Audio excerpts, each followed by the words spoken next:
Hello दोस्तों, मैं doctor Sanju और आज के हमारे इस वीडियो में मैं आपको बताने वाली हूँ कि बहुत सी महिलाओं को जो गर्भवती होती है उन्हें प्रेगनेंसी के लगभग 1.5 से 2 महीने के बीच में बार बार एबॉर्शन से रिलेटेड प्रॉब्लम रहती है। और जब वो हमारे पास आती हैं या डॉक्टर के पास जाती हैं तो सबसे पहला सवाल उनका यही होता है कि ऐसा क्या कारण है जिनकी वजह से उनको बार बार प्रेगनेंसी खराब हो जाती है। तो आज के हमारे इस वीडियो में हम इसी टॉपिक के बारे में बात करने वाले हैं कि प्रेगनेंसी की शुरुआत के 3 महीनों के दौरान अगर किसी महिला को मिसकैरेज होता है या एबॉर्शन होता है तो इसके क्या कारण हो सकते हैं। तो प्रेगनेंसी की शुरुआत के 1.5 से 2 महीने के दौरान बहुत सी गर्भवती महिलाओं को रिकरेंट एबॉर्शन की यानी कि बार बार गर्भपात जैसी परेशानी होती है। तो इन प्रॉब्लम्स के बहुत सारे कारण हो सकते हैं, ऐसा कोई एक कारण नहीं है जिसको हम बता दें कि इसी वजह से आपको एबॉर्शन हुआ था। बहुत सारे रीज़न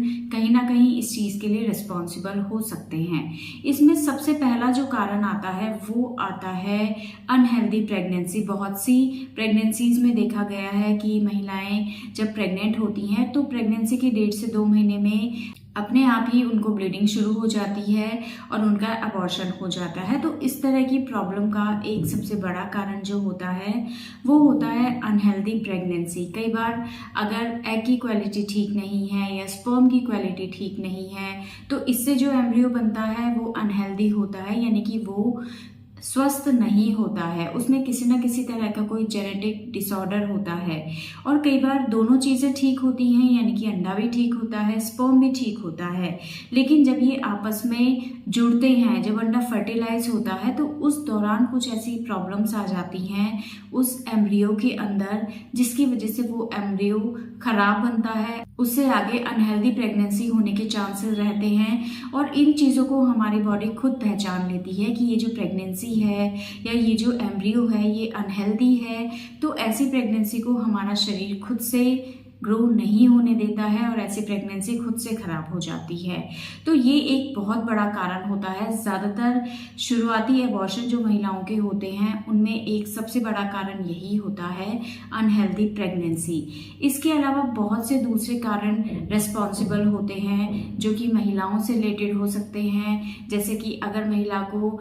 डायबिटीज़ है या हाइपरटेंशन की प्रॉब्लम है या महिला को थायराइड है जो कि कंट्रोल नहीं है, तो कई बार इन कारणों की वजह से भी महिलाओं को एबॉर्शन होने के रिस्क रहते हैं। या महिला अगर बहुत ज़्यादा लेट एज में प्रेगनेंसी प्लान करती है, यानी कि 35 या इसके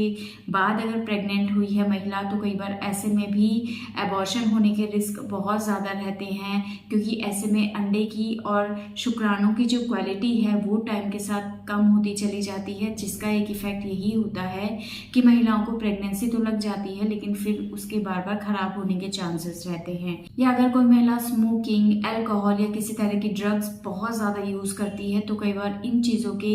इफेक्ट की वजह से भी प्रेगनेंसी खराब हो सकती है। या अगर महिला का ब्लड ग्रुप नेगेटिव में है और अगर ऐसे में पॉजिटिव ब्लड ग्रुप की प्रेगनेंसी उसके पेट में रहती है तो ऐसे में प्रेगनेंसी के खराब होने के रिस्क ज़्यादा रहते हैं। इसके अलावा अगर महिला के अंदर किसी तरह की कोई डेफिशिएंसी है, चाहे वो आयरन की हो, फॉलिक एसिड की हो या कोई हार्मोनल डेफिशिएंसी हो, जैसे कि प्रेगनेंसी के शुरुआत में जो HCG हार्मोन बनता है जो कि प्रेगनेंसी को बनाए रखने के लिए, उसको सपोर्ट देने के लिए बहुत ज़्यादा ज़रूरी होता है, या प्रोजेस्टेरोन हार्मोन जो होता है जो प्रेगनेंसी के इम्पॉर्टेंट हार्मोन होते हैं प्रेगनेंसी को हेल्दी बनाए रखने के लिए, कई बार अगर इन हार्मोन्स में कमी आ जाती है तो इससे भी इस तरह की प्रेगनेंसी ज़्यादा दिन तक नहीं रह पाती है और आपको एबॉर्शन हो सकता है। या अगर महिला में किसी तरह का कोई इम्यूनोलॉजिकल डिसऑर्डर है, कुछ इम्यून सिस्टम से रिलेटेड कुछ ऐसी प्रॉब्लम है जिसकी वजह से महिला के शरीर में प्रेगनेंसी होते ही एंटीबॉडीज बनने लगती है जो ऐसी प्रेगनेंसी को खुद ही खराब करने लगती है। तो कई बार इन कारणों की वजह से भी महिलाओं को बार बार एबॉर्शन होने का रिस्क रहता है। या अगर महिला के यूट्रस में किसी तरह का कोई फाइब्रॉइड है, कोई पॉलिप है या कोई सेप्टम है, तो कई बार इन चीज़ों की वजह से भी प्रेगनेंसी हो तो जाती है लेकिन ये प्रेगनेंसी ज़्यादा दिन तक ग्रो नहीं कर पाती है। तो ये कुछ कारण हैं जिनकी वजह से महिलाओं के अंदर प्रेगनेंसी होने के बाद 1.5 से 2 महीने में या शुरुआत के 3 महीनों के दौरान अबॉर्शन होने के रिस्क ज़्यादा रहते हैं। तो इनमें से क्या कारण रिस्पॉन्सिबल हो सकता है, उस चीज़ का पता तभी चलेगा जब आप डॉक्टर से मिलेंगे और डॉक्टर आपके कुछ टेस्ट कराएंगे, आपके ब्लड शुगर, आपका ब्लड प्रेशर, थायराइड, आपके ब्लड ग्रुप से रिलेटेड या कुछ और टेस्ट होते हैं जिनको डॉक्टर कराते हैं, और उस चीज़ से फिर इस चीज़ का अंदाज़ा लगाया जा सकता है कि क्या कारण ऐसा हो सकता है जिसकी वजह से आप में बार बार अबॉर्शन जैसी प्रॉब्लम हो रही है। तो अगर आपके साथ भी ये प्रॉब्लम हो रही है कि आप प्रेग्नेंट होते हैं लेकिन प्रेगनेंसी के शुरुआत के महीनों में ही आपको ब्लीडिंग शुरू हो जाती है, आपका मिसकैरेज हो जाता है, तो अबॉर्शन होने के बाद आप दोबारा प्रेगनेंसी होने का वेट नहीं करें। अबॉर्शन होने के बाद एक बार डॉक्टर से कंसल्ट करें, डॉक्टर को अपनी सारी प्रॉब्लम बताएं कि आपको अबॉर्शन हो गया है, तो डॉक्टर आपके कुछ टेस्ट कराएंगे और कारण को ढूंढने की कोशिश करेंगे कि क्या कारण ऐसा रहा होगा जिससे आपका अबॉर्शन हुआ है। और जब आप फ्यूचर में प्रेगनेंसी प्लान करेंगी तो उससे पहले डॉक्टर आपको कुछ ऐसे सपोर्टिव ट्रीटमेंट दे देंगे जिससे आने वाली प्रेगनेंसी में इस तरह के अबॉर्शन होने के रिस्क कम हो। और प्रेगनेंसी होने के बाद भी डॉक्टर आपको कुछ हार्मोनल ट्रीटमेंट देंगे, फॉलिक एसिड वो देंगे, किसी तरह की कोई डेफिशिएंसी है तो उससे रिलेटेड वो आपको ट्रीटमेंट देंगे, कुछ हार्मोनल इंजेक्शंस भी आपको वो एडवाइस करते हैं। तो इन सब चीज़ों को जब आप लेंगे तो आपके दोबारा अबॉर्शन होने के रिस्क काफ़ी हद तक कम हो जाएंगे। तो इसलिए अगर आपको बार बार रिकरेंट अबॉर्शन की हिस्ट्री है तो जब भी आपको पता चलता है कि आप प्रेग्नेंट हो गई हैं उसी दिन आप डॉक्टर से जाके मिले,